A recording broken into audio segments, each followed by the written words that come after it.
World wide ಹಿಂದೂಗಳ ಮೇಲೆ ಹೇಗೆ ದಾಳಿ ಮಾಡಬೇಕು ಅಂತ ಒಂದು ಟೂಲ್ ಕಿಟ್ ಪ್ರಾಜೆಕ್ಟ್ ಮಾಡಿದ್ದಾರೆ. ಮಣಿಪುರದಲ್ಲಿ ಲೋಕಲ್ ದೇಶದ್ರೋಹಿಗಳು ತಂಡ ಕಟ್ಟಿ ಇಂಟರ್ನ್ಯಾಷನಲ್ NGOs ಡೀಪ್ ಸ್ಟೇಟಿಂದ ಫಂಡಿಂಗ್ ತಗೊಂಡು ಎಷ್ಟೋ NGOsಗಳು ಮಣಿಪುರದಲ್ಲಿ ಫಂಕ್ಷನ್ ಮಾಡ್ತಿದೆ.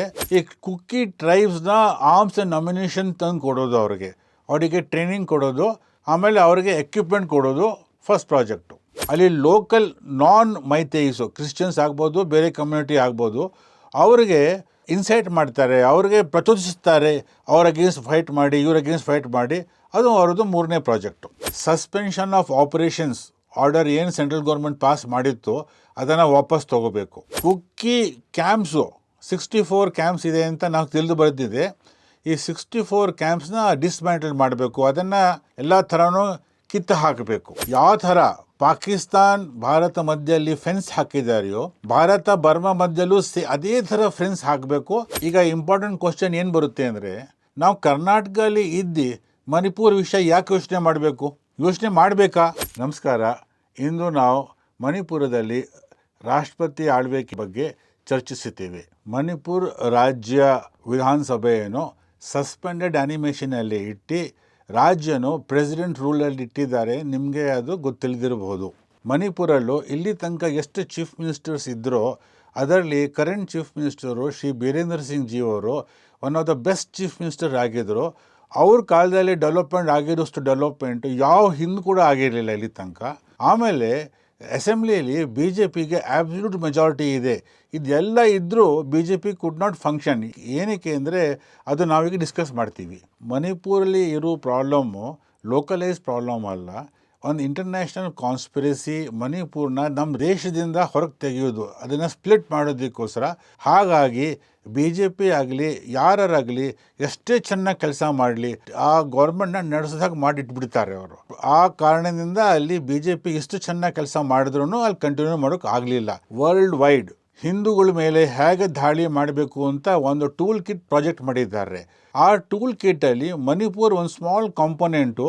ಅದರಲ್ಲಿ ಮೈತೇಯಿ ಆಮೇಲೆ ಲೋಕಲ್ ಕಲ್ಚರ್, ಲೋಕಲ್ ಅವ್ರ ಹ್ಯಾಬಿಟ್ಸು, ರಿಲಿಜನ್ ಇದೆಯೋ ಅದನ್ನು ಕಂಪ್ಲೀಟ್ ಸಿದ್ಧಗೊಳಿಸಬೇಕು ಅಂತ ಒಂದು ಪ್ರಾಜೆಕ್ಟ್ ನಡೀತಾ ಇದೆ. ಪ್ರಪಂಚದಲ್ಲಿ 55 ಯೂನಿವರ್ಸಿಟಿಯಲ್ಲಿ ಹಿಂದೂಗಳ ಮೇಲೆ ಯಾವ ಥರ ದಾಳಿ ಮಾಡಬೇಕು ಅಂತ ಒಂದು ಪ್ರಾಜೆಕ್ಟ್ ನಡೀತಾ ಇದೆ. ಅಲ್ಲೆಲ್ಲ ಯೂನಿವರ್ಸಿಟಿಯಲ್ಲೂ ಕಾನ್ಫರೆನ್ಸ್ ನಡೀತಾ ಇದೆ.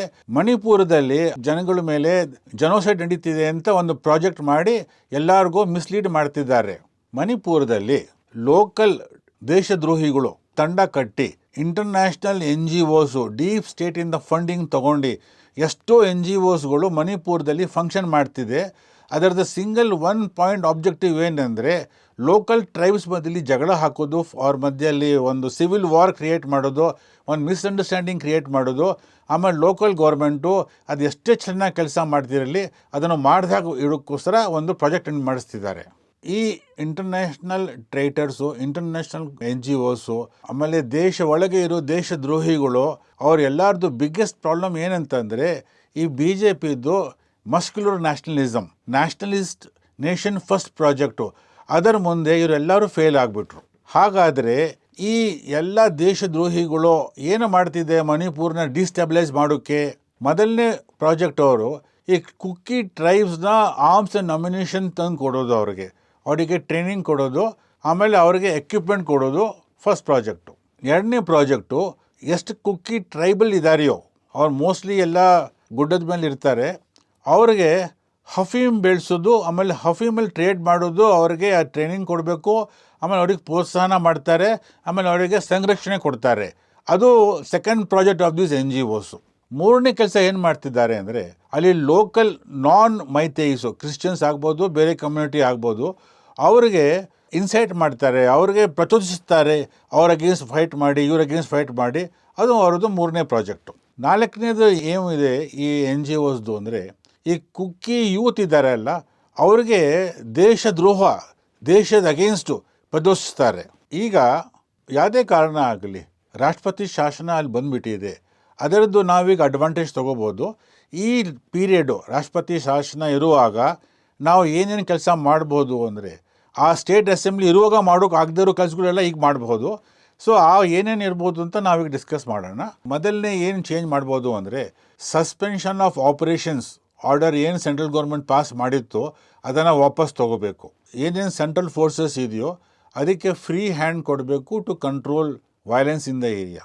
ಎರಡನೇ ಪಾಯಿಂಟು, ಕುಕ್ಕಿ ಕ್ಯಾಂಪ್ಸು 64 ಕ್ಯಾಂಪ್ಸ್ ಇದೆ ಅಂತ ನಾವು ತಿಳಿದು ಬರ್ತಿದೆ. ಈ 64 ಕ್ಯಾಂಪ್ಸ್ನ ಡಿಸ್ಮ್ಯಾಂಟಲ್ ಮಾಡಬೇಕು, ಅದನ್ನು ಎಲ್ಲ ಥರನೂ ಕಿತ್ತು ಹಾಕಬೇಕು. ಮೂರನೇ ಏನು ಪಾಯಿಂಟ್ ತಗೋಬೇಕು ಅಂದರೆ ಈ ಕುಕ್ಕಿ ಟ್ರೈಬ್ಸ್ನ ಎಷ್ಟೋ ವರ್ಷದಿಂದ ಅವರಿಗೆ ಆರ್ಮ್ಸ್ ಆ್ಯಂಡ್ ಅಮ್ಯುನಿಷನ್ನು ಟ್ರೈನಿಂಗ್ ಸಿಕ್ಕಿದೆ, ಅವರಿಗೆ ನಿಶಸ್ತ್ರ ಮಾಡಬೇಕು. ಐದನೇ ಪಾಯಿಂಟ್ ಏನಂದರೆ ಭಾರತ ಮಯನ್ಮಾರ್ ಮಧ್ಯದಲ್ಲಿ ಫ್ರೀ ಮೂವ್ಮೆಂಟ್ ರೆಜಿಮ್ ಅಂತ ಒಂದು ಸ್ಕೀಮ್ ಇದೆ. ಆ ಡೈಮೆನ್ಷನ್ ಮುಂಚೆ 16 ಕಿಲೋಮೀಟರ್ ಇತ್ತು, ಈಗ ಸ್ವಲ್ಪ ಕಮ್ಮಿ ಆಗ್ತಾ ಇದೆ. ಆದರೆ ಇದನ್ನು ತುಂಬ ಜನ ಅಪೋಸ್ ಮಾಡ್ತಿದ್ದಾರೆ, ಎಸ್ಪೆಷಲಿ ಕುಕ್ಕೀಸು ನಾಗಾಸು ಇದನ್ನು ಅಪೋಸ್ ಮಾಡ್ತಾರೆ. ಆದರೆ ಈಗ ಪಾರ್ಲಿಮೆಂಟಿಗೆ ಹೇಗೆ ಕಂಟ್ರೋಲ್ ಸಿಕ್ಕಿದೆಯೋ ಆ ಟೈಮಲ್ಲಿ ಈ ಮಯನ್ಮಾರು ಮತ್ತು ಭಾರತ ಬಾರ್ಡರನ್ನ ಕಂಪ್ಲೀಟ್ಲಿ ಫ್ರೀ ಮೂವ್ಮೆಂಟ್ ಬಂದ್ ಮಾಡಬೇಕು. ನೆಕ್ಸ್ಟು ಯಾವ ಥರ ಪಾಕಿಸ್ತಾನ್ ಭಾರತ ಮಧ್ಯದಲ್ಲಿ ಫೆನ್ಸ್ ಹಾಕಿದಾರೆಯೋ ಭಾರತ ಬರ್ಮಾ ಮಧ್ಯಲ್ಲೂ ಅದೇ ಥರ ಫೆನ್ಸ್ ಹಾಕಬೇಕು, ಟೋಟಲಿ ಸೀಲ್ ಮಾಡಾಕಬೇಕು ಆ ಎರಡು ಬಾರ್ಡರ್ನ. ಕಾಂಗ್ರೆಸ್ಸು ಲಾಸ್ಟ್ ಹೋಗೋಕೆ ಮುಂಚೆ ಹೊಸ 7 ಡಿಸ್ಟ್ರಿಕ್ಟ್ ಕ್ರಿಯೇಟ್ ಮಾಡಿತ್ತು. ಈ ಡಿಸ್ಟ್ರಿಕ್ಟು ಕ್ರಿಯೇಟ್ ಮಾಡುವಾಗ ಅದನ್ನ ಪ್ರಾಪರ್ ಸೆನ್ಸಸ್ ತಗೊಳ್ದಲ್ಲೇ, ಪ್ರಾಪರ್ ಡೆಮೋಗ್ರಾಫಿಕ್ ಕಂಡೀಷನ್ಸ್ನ ಯೋಚನೆ ಮಾಡ್ದಲ್ಲೇ ಚುನಾವಣೆಗೋಸ್ಕರ ತಮ್ಮ ವೋಟ್ ಬ್ಯಾಂಕ್ ಪಾಲಿಟಿಕ್ಸ್ಗೋಸ್ಕರ 7 ನ್ಯೂ ಡಿಸ್ಟ್ರಿಕ್ಟ್ಸ್ ಕ್ರಿಯೇಟ್ ಮಾಡಿದ್ದಾರೆ. ಇದು ವಾಪಸ್ ತಗೋಬೇಕು. ಮಣಿಪುರ್ ಮಾತ್ರ ಅಲ್ಲ, ಕಂಪ್ಲೀಟ್ ಈಶಾನ್ಯ ರಾಜ್ಯಗಳು, ಕಂಪ್ಲೀಟ್ ನಾರ್ತ್ ಈಸ್ಟಲ್ಲಿ ಎಷ್ಟು NGOs ಕೆಲಸ ಮಾಡ್ತಿದೀವೋ ಎಲ್ಲ NGOsನು ಬಂದ್ ಮಾಡಬೇಕು. ಅವರಿಗೆ ಅಲ್ಲಿ ಏನೋ ಆಪ್ಷನ್ಸ್ ಕೊಡ್ಕೊಡೋದು, ಅವ್ರು ನಾರ್ತ್ ಈಸ್ಟ್ ಬಿಟ್ಟು ಹೋಗ್ಬೇಕು ಅವರು. 8ನೇ ಪಾಯಿಂಟು, ಎಂಟೈರ್ ಮಣಿಪುರಲ್ಲಿ ಗಸಗಸೆ growth, OPM growth completely ban ಮಾಡಬೇಕು, ಮಾಡ್ದಾಗ ಇಟ್ಬಿಡ್ಬೇಕು. ಈಗ ಇಂಪಾರ್ಟೆಂಟ್ ಕ್ವಶನ್ ಏನು ಬರುತ್ತೆ ಅಂದರೆ, ನಾವು ಕರ್ನಾಟಕದಲ್ಲಿ ಇದ್ದು ಮಣಿಪುರ ವಿಷಯ ಯಾಕೆ ಯೋಚನೆ ಮಾಡಬೇಕು? ಯೋಚನೆ ಮಾಡಬೇಕಾ? ಫಸ್ಟ್ ಕ್ವಶನ್ ನಮ್ಗೆ ಬರೋದು. ಹೌದು, ಯೋಚನೆ ಮಾಡಬೇಕು. ಮುಂಚೆ 1990 ನಾವು ಕಾಶ್ಮೀರ ಏನಾಯಿತು ಅದರ ವಿಷಯ ನಾವು ಯೋಚನೆ ಮಾಡಲೇ ಇಲ್ಲ. ಕಾಶ್ಮೀರಲ್ಲಿ ಅವ್ರ ಸಕ್ಸಸ್ ಸಿಕ್ಕ ಮೇಲೆ ಈಗ ಮಣಿಪುರಲ್ಲಿ ಮಾಡ್ತಿದ್ದಾರೆ. ಮಣಿಪುರಲ್ಲಿ ಅವರಿಗೆ ನಾವು ಕನ್ನಡಿಗಳು ಎಲ್ಲ ಸ್ಟೇಟ್ನವರು ಸೇರಿಸಿ ನಿಲ್ಲಿಸದೆ ಹೋದರೆ ನಾಳೆ ಸಹ ಅವರು ಕರ್ನಾಟಕಕ್ಕೂ ಬರ್ತಾರೆ. ಹೀಗೆ ಒಂದು ಸ್ಟೇಟ್ ಆದಮೇಲೆ ಇನ್ನೊಂದು ಸ್ಟೇಟು, ಒಂದು ಸ್ಟೇಟ್ ಆದಮೇಲೆ ಇನ್ನೊಂದು ಸ್ಟೇಟು, ಒಂದೊಂದಾಗ ಪೂರ್ತಿ ಭಾರತ ನಾಶ ಮಾಡಾಕ್ತಾರೆ. ಅದಕ್ಕೋಸ್ಕರ ನಾವು ಕರ್ನಾಟಕದಲ್ಲಿ ಇದ್ದರೂ ಕೂಡ ಮಣಿಪುರಲ್ಲಿ ಏನಾಗ್ತಿದೆ ಅದಕ್ಕೆ ನಾವು ಸೀರಿಯಸ್ಲಿ ನೋಟ್ ತೊಗೊಂಡು ನಮ್ಗೆ ಏನೇನು ಕಾಂಟ್ಯಾಕ್ಟ್ಸ್ ಇದೆಯೋ ನಮ್ಮ ಮಿನಿಸ್ಟರು, ನಮ್ಮ MLAಸು, ನಮ್ಮ MPsಗಳು ಎಲ್ಲರಿಗೂ ಸೆನ್ಸಿಟೈಸ್ ಮಾಡಿ ಮಣಿಪುರಲ್ಲಿ ಈ ಸ್ಟೆಪ್ಸ್ ತೊಗೊಂಡು ಎಕ್ಸ್ಟರ್ನಲ್ ಫೋರ್ಸಸ್ಸು, ದೇಶದ್ರೋಹಿಗಳು ಅಲ್ಲಿಂದ ಕಿತ್ತು ಹಾಕಬೇಕು ಅಂತ ನಾವು ಮೂವ್ಮೆಂಟ್ ಮಾಡಬೇಕು. 2024 ಅಮೆರಿಕನ್ ಡೀಪ್ ಸ್ಟೇಟು, ಈ NGOsು ಕೋಟಿಗಟ್ಟಲೆ ಡಾಲರ್ಗಳು ಭಾರತದಲ್ಲಿ ಕಳಿಸಿ ಈ ಮೋದಿ ಸರ್ಕಾರನ ಉಳಿಸ್ಬೇಕು ಅಂತ ತುಂಬ ಕಷ್ಟಪಟ್ಟರು. ಆದರೆ ಮೋದಿ ಸರ್ಕಾರ ಉಳಿಸ್ಲಿಲ್ಲ. ಅದಕ್ಕೋಸ್ಕರ ಈ ದೇಶದ್ರೋಹಿಗಳು ಅವರಿಗೆ ಅರ್ಥ ಆಯಿತು ಮೋದಿ ಸರ್ಕಾರ ತುಂಬ ಸ್ಟ್ರಾಂಗ್ ಗೌರ್ಮೆಂಟು, ತುಂಬ ಸ್ಟೇಬಲ್ ಗೌರ್ಮೆಂಟು, ಅದಕ್ಕೆ ಲೋಕಪ್ರಿಯ ಗೌರ್ಮೆಂಟು, ಅದಕ್ಕೆ ಈ ಥರ ದುಡ್ಡು ಹಣಶಕ್ತಿಯಿಂದ ಓಡಿಸೋಕೆ ಆಗೋದಿಲ್ಲ. ಅದಕ್ಕೋಸ್ಕರ ಅವರು ಈ NGOಸು ಈ ಕುತಂತ್ರ ಏನು ಮಾಡ್ತಿದ್ದಾರೆ ಮಣಿಪುರಲ್ಲಿ ಅದನ್ನು ಮಾಡೋಕೆ ಶುರು ಮಾಡಿದ್ದಾರೆ. ಈಗ ಆ NGOಸು ಯಾವ ಮಣಿಪುರಲ್ಲಿ ಇದೆಯೋ ಅದು ಕರ್ನಾಟಕದಲ್ಲಿ ಕೂಡ ಕೆಲಸ ಮಾಡ್ತಾ ಇವೆ, ಬೇರೆ ಬೇರೆ ಫ್ರಂಟ್ ಆರ್ಗನೈಸೇಷನ್ ಇಟ್ಕೊಂಡು. ನಾವು ಈ ಕರ್ನಾಟಕನವರು ಈ ಆರ್ಗನೈಸೇಷನ್ಸ್ನ ಅಲ್ಲಿ ಮಣಿಪುರಲ್ಲಿ ಏನು ಮಾಡಿದೆ ಅಂತ ನೋಡಿ ನಾವು ಅದನ್ನು ಅರ್ಥ ಮಾಡ್ಕೋಬೇಕು, ಅದಕ್ಕೆ ನಾವು ಕಿತ್ತಾಕಬೇಕು ಅಂತ ನಾವು ನಮ್ಮ ರಾಜ್ಯ ಸರ್ಕಾರಕ್ಕೂ ಕೇಳ್ಕೋಬೇಕು. ಅದಕ್ಕೋಸ್ಕರ ನಾವು ಈಗ ಮಣಿಪುರಲ್ಲಿ ಏನಾಗ್ತಾ ಇದೆ ಅಂತ ತುಂಬ ಕ್ಲೋಸ್ಲಿ, ತುಂಬ ಡೀಪ್ಲಿ ಓದಿ ಅರ್ಥ ಮಾಡಿ ಅದನ್ನು ಫಾಲೋ ಮಾಡಿ ಅದರಲ್ಲಿ ಏನೇನು ಕರೆಕ್ಟಿವ್ ಮೆಷರ್ಸ್ ತೊಗೋಬೇಕು ನಾವು ನಮ್ಮ ರಾಜ್ಯ ಸರ್ಕಾರಕ್ಕೂ ತೊಗೋಬೇಕು. ಧನ್ಯವಾದ. ಜೈ ಹಿಂದ್.